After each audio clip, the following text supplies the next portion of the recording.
Hello mga kol, welcome back na naman dito sa ating YouTube channel. For today's video mga kol, meron tayong i-review na bagong product gamit natin sa pang-camping. Ito ang EcoFlow River 3 Max Plus. So check natin kung gaano kaganda yung ating bagong produkto ngayon. Kagandahan pa nito mga kol is 90% sa ating mga appliances ay kayang paganahin nitong ating EcoFlow River 3 Max Plus. Itong nasa right side natin mga kol, ito yung ating EcoFlow River 3 Plus na may bigat na 4.7 kilos at mayroong 286 watts hours. Dito sa kabila naman, ito yung ating Smart Extra Battery EV600 na may bigat na 5.8 kilos at may laman na 572 watts hour. Pag pinagsama natin yung dalawa, dito natin mabubuo yung ating EcoFlow River 3 Max Plus.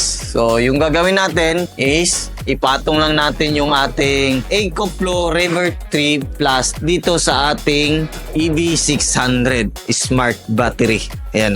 Ito yung display niya. Dito makita natin yung ating EC output. Then dito meron tayong cigarette lighter output. Then USB-A output, USB-C output, then USB-A output. Dito natin makita yung percentage ng ating battery. Tapos makita din natin dito kung ilang hours or ilang days siya maubos. Makita natin yung DC on off sa kabila. Then dito naman sa kabila, sa ibaba ng EC output, makita natin yung EC on and off. Then makita din natin dito yung ating switch ng ating lights. Yan. Tapos SOS.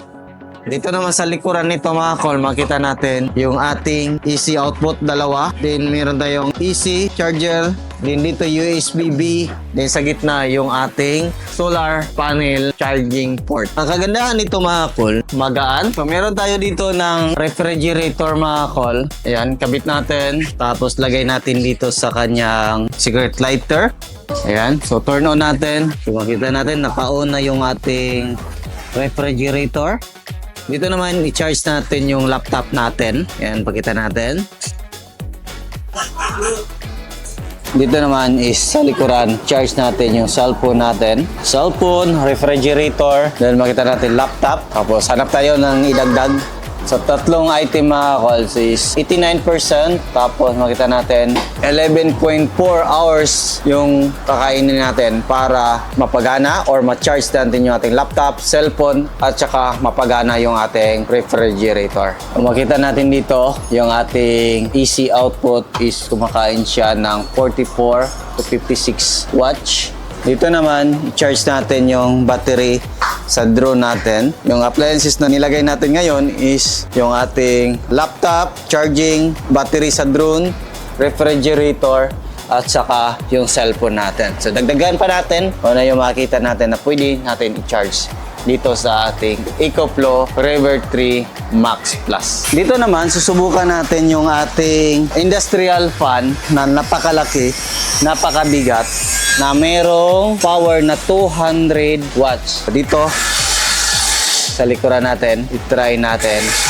kung okay ba at saka mag-function ba yung electric fan natin. Yan, napakalakas.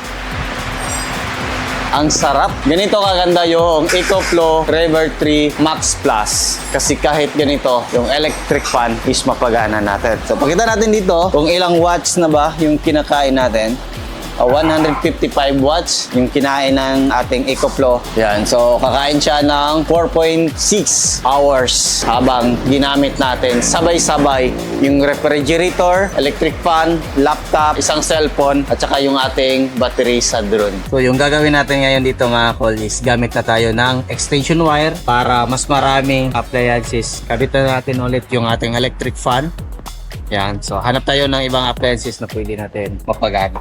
Tingnan natin, charging, gana yung ref natin, gana din yung laptop natin at saka yung ating battery sa drone charging din. Ngayon naman, isusubukan natin tong grinder. Meron siyang 720 watts. So, check natin kung kakayanin yung grinder natin. Kung abot ng 600 to 1,200 watts yung inyong mga device and appliances, pwede natin i-turn on yung ating X-Boost. Ayan, pakita natin. Ayan. Tapos, yung kagandahan nito mga kol, pwede natin i-command yung ating EcoFlow gamit yung ating cellphone apps. Ito, makita natin, pwede natin yan i-off dito. Makita natin. DC off. Easy off.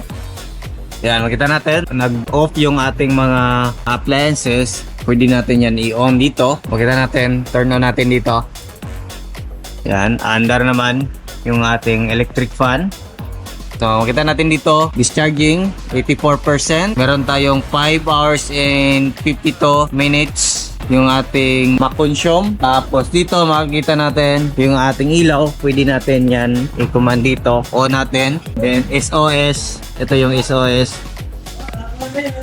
Yan. I-try naman natin yung ating grinder. Kung mapagana ba niya. Then, titingnan natin kung ilan yung i-consume niya. Pakita natin. Yan. Nakasaksak na yung grinder natin. Gana lahat. Yung ating refrigerator. Pakita natin. Cellphone charging.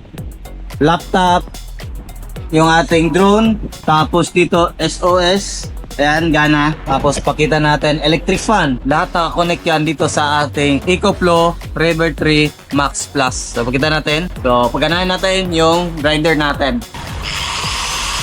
Ayan. 83%. Tapos 1 hour and 30 minutes. Nag-andar yung grinder natin.